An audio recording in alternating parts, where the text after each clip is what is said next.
What is going on, guys? Welcome back to the Eddie Express DFS podcast presented to you by Draft Dashboard. Remember, you can try out all the tools that I use in this video 30 days for $1 by clicking my link in the description below. It gets you access to this NFL cheat sheet, which will be updated throughout the week. More plays will come in, more plays will move out. Gets you access to position optimizer, sleeper and studs, lineup optimizer, player trends, all this good stuff. First of all, we're going to get into the position optimizer. Before we do that, you can help out the channel by clicking the thumbs up button and or subscribing to the channel. We had a little bit of a rough week last week. I won't really play it any differently, though. When you have guys that are 0.7% owned, like Chris Godwin, that go for 45 and just a really bad matchup against good cornerbacks, it's not something that's ideal. Again, you had Nick Chubb go for a huge game in an okay matchup, but nothing great. Again, not something that's ideal. Quarterbacks, again, Winston was the best in a not good matchup, but sometimes that's how DFS plays out. Sometimes you just got to hang your hat and move on to the next week. That was me this week.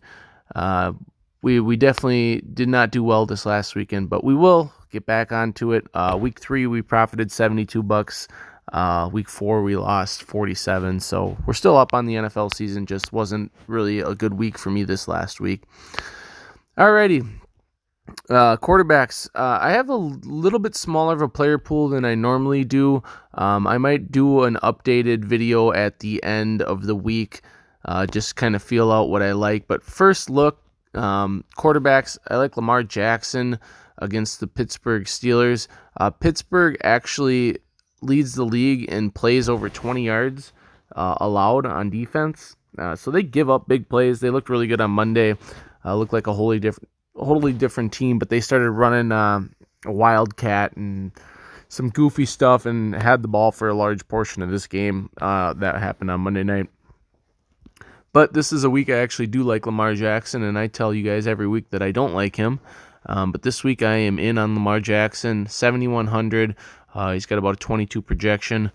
Again, my quarterback from last week that let me down, Deshaun Watson, going up against, I believe they're playing Atlanta. Yep, Atlanta at home in the Dome. I think this game should have some pretty good scoring.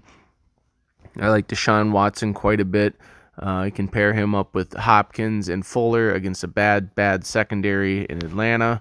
So I think I'm going to go back to the well with Deshaun, even though he didn't work out this last week. And then the next two guys that I like are the same price. I like Dak Prescott against the Packers. He's got a 20 projection. This game is being played, I believe it's in Green Bay. Nope, so we're in Dallas, which makes me like the game even more. You're on a turf instead of being outdoors in Lambeau.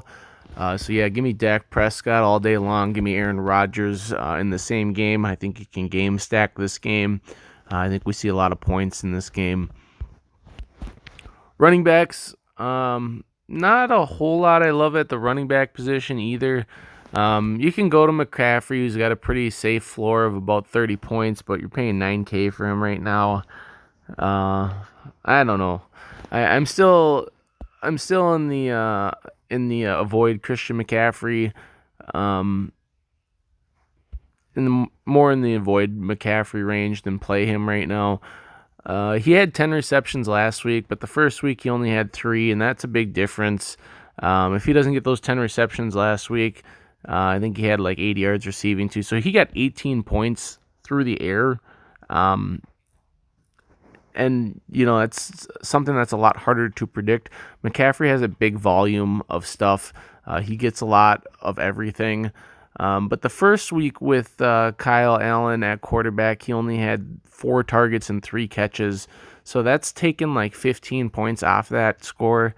So I think I'm just going to stay away here. It's got a low total. It's 41.5 on the road against the Jacksonville Jaguars. I think I'll just fade McCaffrey this week. If he's chalk, then I'll definitely fade him. Dalvin Cook has a price spike. I'm still interested in him, though, against the Giants. Giants, their defense is horrible. They looked good last week, but they played the Redskins, so that doesn't even really matter. Dalvin Cook, the Vikings are going to be able to run the ball in this game. They're going to go right back to it. I don't think that the Giants are going to be able to stop them. The Vikings are a totally different team when Dalvin's running the ball well. As you can see in their wins, he had 31 and 27. In their losses, he had 29 and 19. So he's got a pretty safe floor. He does a little bit of everything. He's priced up though, 8,400. I do like him. I like Ezekiel Elliott better than Cook though. If we're gonna put them side by side, one, he's $100 cheaper. Two, he's got 2 point more projection. Three, I like the game better. I think Dallas and Green Bay is going to be a shootout. So I like Ezekiel Elliott this week. Le'Veon Bell. I like Le'Veon Bell. I just think he's all that's left. I don't know if I'm going to get to him a whole lot, but Le'Veon Bell is totally capable of having a 200-yard game and then having like 5 or 6 catches for 70 yards and scoring upwards of 3 touchdowns. We haven't seen it yet this year. The Jets have struggled, but I'm going to keep him in my player pool. I probably won't get a ton of him, just because I want a piece of the big game that he is capable of producing, especially at a discounted price at $6,800. Austin Eckler is kind of a wait-and-see guy. I want to know what the role for Melvin Gordon is going to be. Melvin Gordon was active last week. He didn't touch the ball at all, though. So I don't know if they're going to work him back in slowly or if they're just going to give him the full go.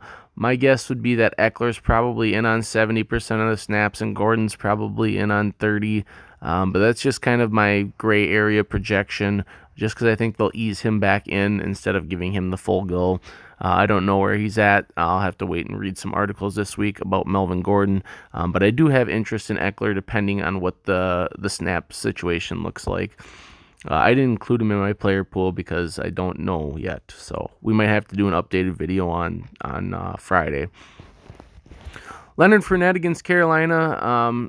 Fournette's a guy with a pretty safe floor. As you see, 12, 12, 15, 29. This dude gets all the volume, all the work. He catches the ball. Not the greatest matchup against Carolina.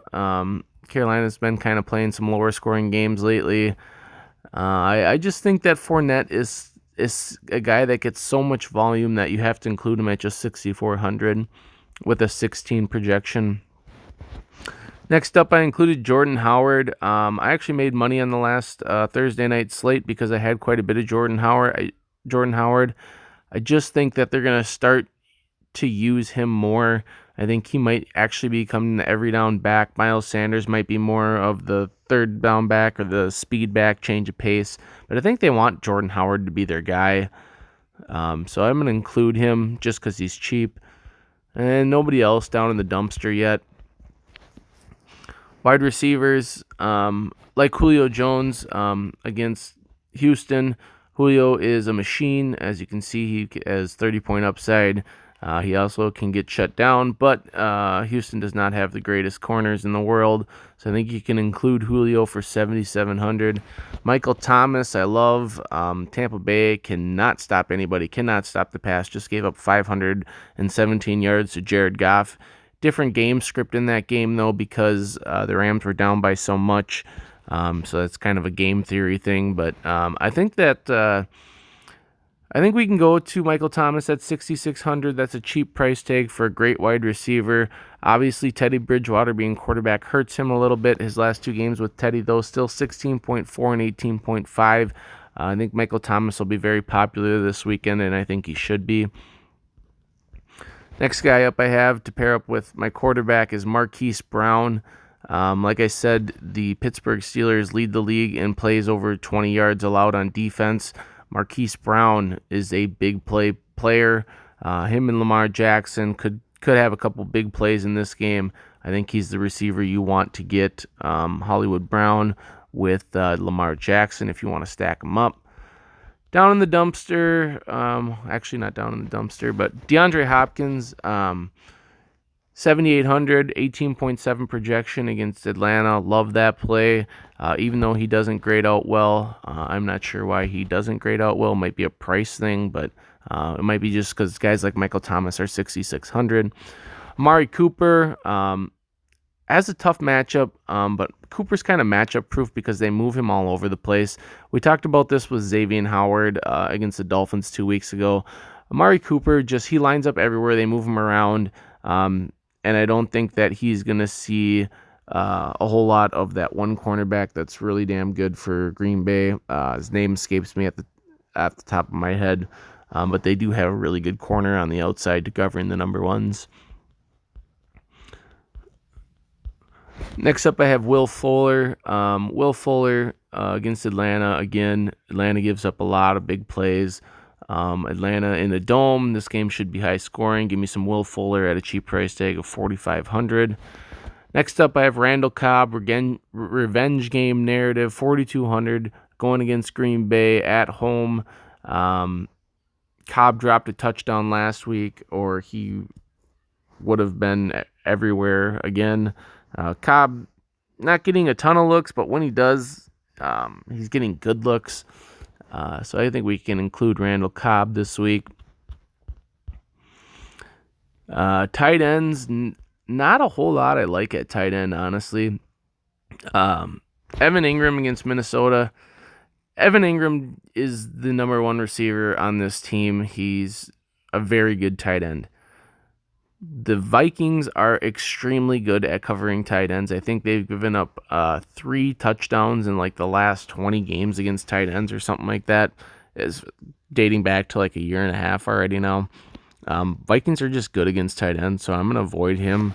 Darren Waller against the Bears, no thank you. Mark Andrews against the Pittsburgh Steelers, I think we can go that way. We could do a Lamar Jackson, Hollywood Brown, Mark Andrews stack. I think that makes sense. A lot of these guys in the middle are guys I don't want anything to be a part of. Hooper, maybe. I'm good on all that. Give me guys like Zach Ertz against the Jets. Look, his floor is 10 and his ceiling is upwards of 25. He just hasn't got there yet. I think Zach Ertz is a pretty safe play against the Jets. Jimmy Graham. Jimmy Graham got a lot of red zone targets in this last game. They didn't connect on all of them. He did score once.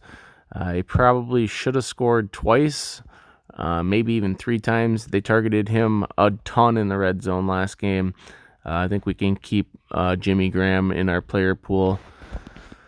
And then everyone's least favorite tight end that expected to be good was Jared Cook. Again, New Orleans has not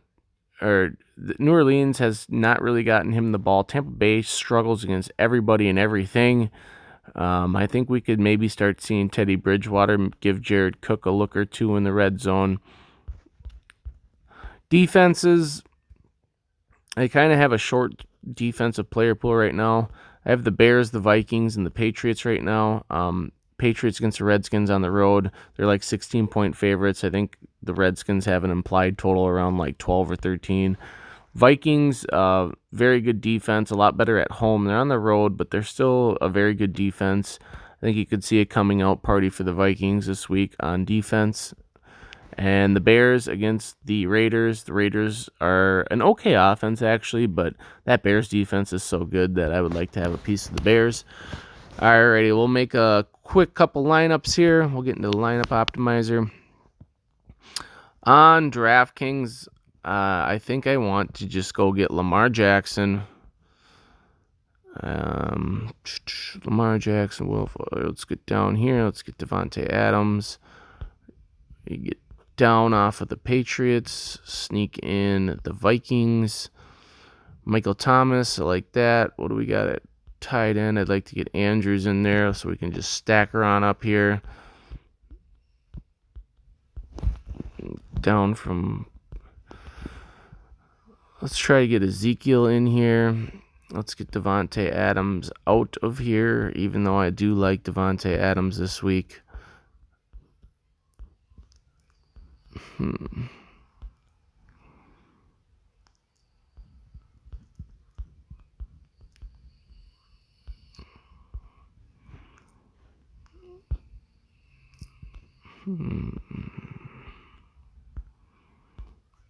I want Michael Thomas.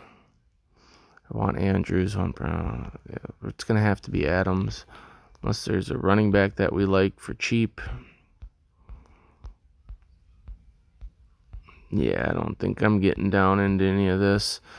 All right, so we're going to have to move Devontae Adams to... Let's see if we can sneak Cobb in here. Kind of game stack this up a little bit here. Hollywood Brown. Mike Cooper.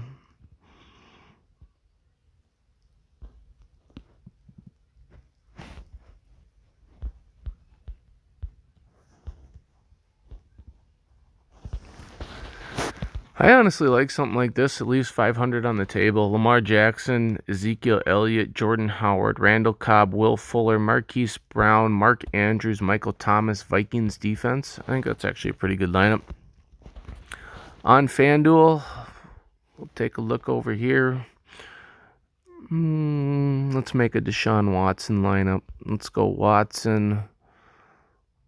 We'll definitely keep Hollywood Brown over here. Touchdown dependent more on FanDuel, so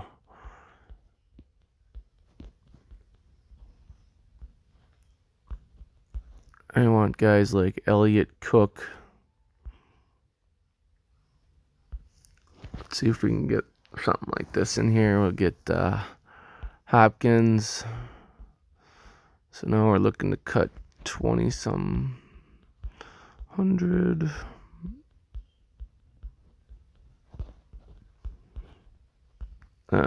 Patriots defense is so expensive. Let's go to the Vikings again. And then we can get off of Jordan Howard over here where he's a little more expensive. Get you a guy like, oof, it gets pretty ugly over here. I think you could take a chance on a guy like Royce Freeman. Something like this on FanDuel. Deshaun Watson, Royce Freeman, Dalvin Cook, Marquise Brown, Randall Cobb, DeAndre Hopkins, Mark Andrews, Ezekiel Elliott, and the Vikings defense. I like that quite a bit. Alrighty, guys. Well, thanks for stopping by. We'll do an updated video on Friday.